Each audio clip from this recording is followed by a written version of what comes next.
I am tired of myself. When you say I'm sick and tired of being sick and tired, that's the facilitator of change. That's when you're ready to say these words, no more excuses. No more excuses. I've never met a person who was not successful that didn't have a great amount of self-discipline within their life.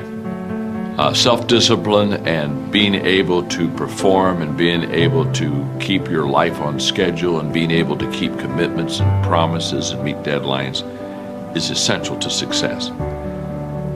None of us can afford to have a life that is controlled by someone else or a life that is basically controlled by our emotions. I learned many years ago that there are two kinds of people. There's the type of person who says, I'm going to wait till I feel like it before I do it. And then there's a person who says, I've got to do it so that I feel like it.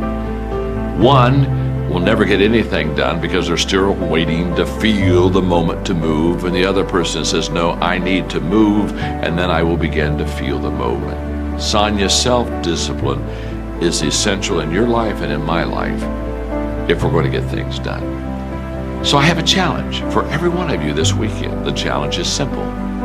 As you go through your weekend, and sometimes it's kind of hopefully an easier time of your week, ask yourself, am I practicing self-discipline in my life? Am I doing the things that I should do because I need to do them, or am I kind of waiting to feel the moment? If you don't know this quote, live by it. One can have no smaller or greater mastery than mastery over oneself. That's Da Vinci. Da Vinci did amazing things with his life. I wanted to do equally amazing things with mine.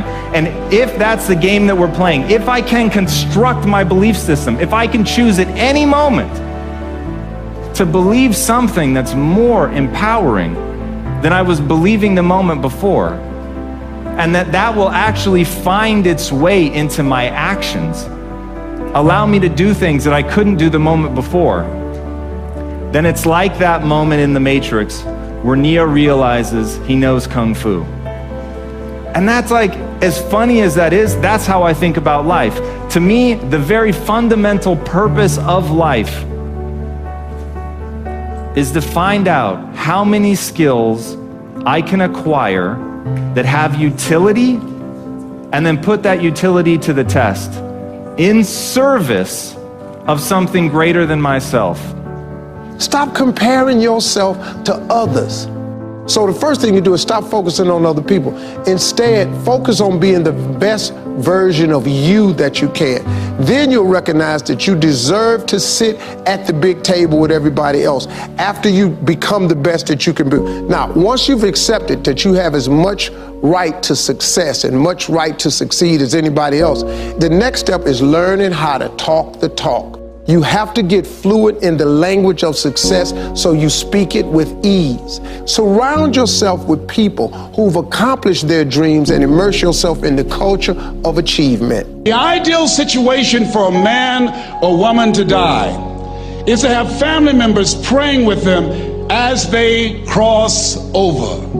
He said, but imagine, if you will, being on your deathbed and standing around your bed, the ghost of the dreams, the ideas, the abilities, the talents given to you by life, and that you, for whatever reason, you never went after that dream. You never acted on those ideas. You never used those talents. You never used those gifts. And there they are standing around your bed looking at you with large angry eyes saying, we came to you and only you could have given us life. And now we must die with you forever. And the question is, if you died today, what dreams, what ideas, what talents, what books, what music, what leadership, what voice will die with you? Miles Monroe, great orator and speaker, said the wealthiest place on the planet, it's not in the Far East where there's oil in the ground. It's not in South Africa where there are diamond mines. He said the wealthiest place on the planet is the cemetery, because there you'll find greatness that we've never seen. There you'll find talent and genius and potential never actualized. Perhaps that's why Henry David Thoreau wrote the words, "Oh God, to reach the point of death, only to realize that you've never lived." Maybe that's why some unknown writer wrote the words, "What if you live your whole life only to discover that it was wrong? That it was wrong. That you were chosen to do something else and you didn't do it." Repeat after me, please. Live full. Die empty. I want you to take some notes and some things, and I want you to think about your goals and dreams in the three categories that I mentioned: personal, professional, and your social contribution. How many of you are serious about your goals and dreams? Raise your hands, please. Thank you very much. How many of you don't want to take your dreams to your grave with you? Raise your hands, please. Very good. Shake someone's hand on your right and left. Look them in the eyes and say, "Get out of your head and step into your greatness." Do that right now, please. Say, "Get out of your head and step into your greatness." I want you to write this down. Let us say together, as you think about your goals and dreams, let us say together, "It's possible," together, please. Yes, write that down. See, ladies and gentlemen, as an entrepreneur, I've been an entrepreneur for 20 years. It's my 21st year. I could have been speaking and training for 34 years. But for 14 years, I was living in my head. For 14 years, I stopped myself. For 14 years, I used to go see Zig Ziglar, that I considered the #1 motivational speaker on the planet. Zig Ziglar and Tony Robbins, they're the best on the planet. Bob Proctor, they're the best on the planet. Jack Canfield, Mark Victor Hansen, T. Harv Eker. I would go and see them, and then I would leave, and my conversation with myself was, my heart would say, "I can do that." And then my mind would ask, how? How would you do that, Les Brown? See, when I was in the 5th grade, I was identified as EMR, labeled educable mentally retarded. Put back from the 5th grade to the 4th grade. I failed again when I was in the 8th grade. I have no college training. And a man changed my life, and I'll never forget his name, Mr. Leroy Washington. He's in his 80s now, and he's blind from glaucoma, but he gave me a different vision of myself. I was in his class waiting on another student. He came in and said, "Young man, go to the board and work this problem out for me." I said, "Oh, sir, I can't do that." I said, "Why not?" I said, I'm not one of your students." He said, "Look at me." "Yes, sir. Go to the board and work the problem out anyhow." I said, "Sir, I can't do that." He said, "Why?" I said, "Sir, because I'm educable mentally retarded, sir. I'm in special education." And the students started laughing. They said, "That's Leslie. That's not Wesley. He's DT. Wesley is the smart twin." He said, "What does DT stand for?" I said, I'm the dumb twin, sir." And as the students laughed at me, he came from behind his desk, he looked at me and he said, "Don't you ever say that again. Someone's opinion of you does not have to become your reality."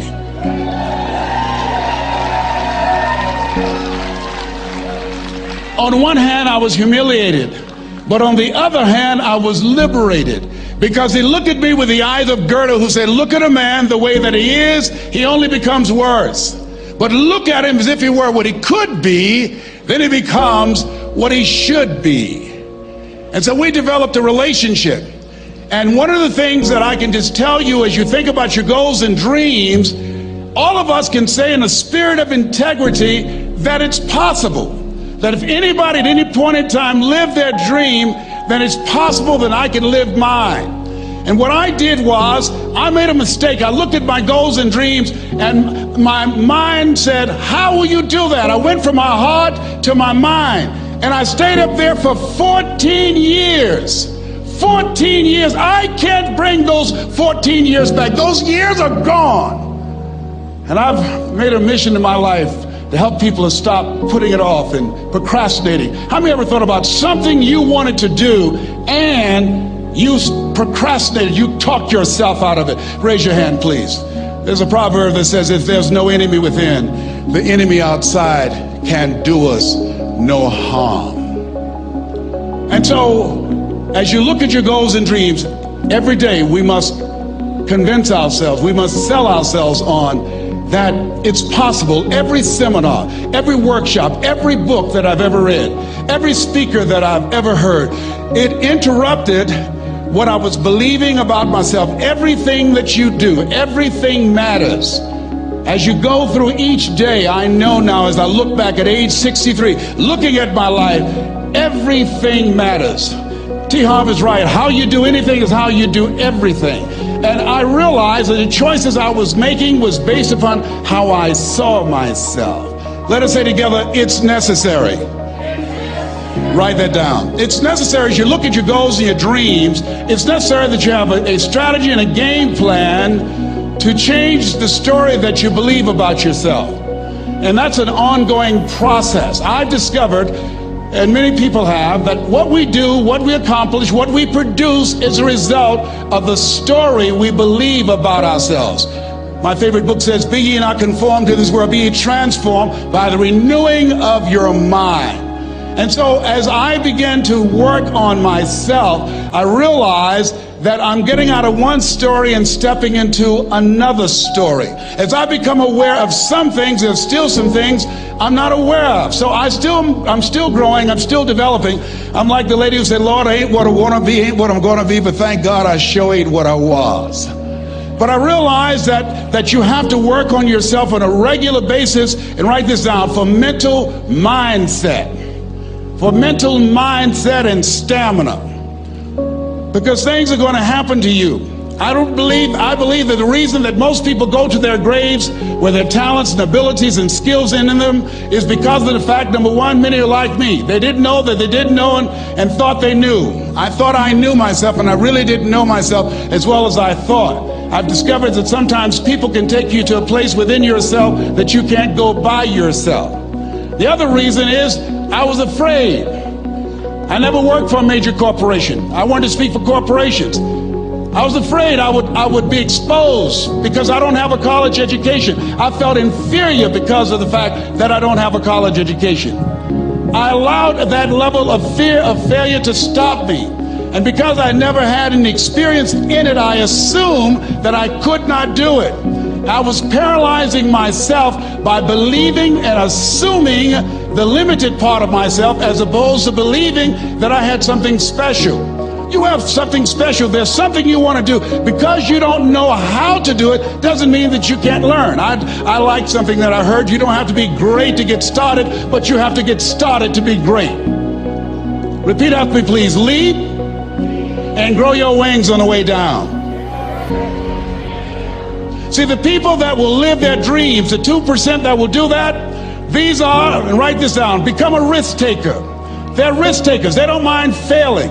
They don't mind making mistakes. They're willing to take life on, take life in the collar. This, God said, if you're not willing to risk, you cannot grow. And if you cannot grow, you cannot become your best. And if you cannot become your best, you can't be happy. And if you can't be happy, then what else is there? I like what Helen Keller said. She said, life is short and unpredictable. Eat the dessert first.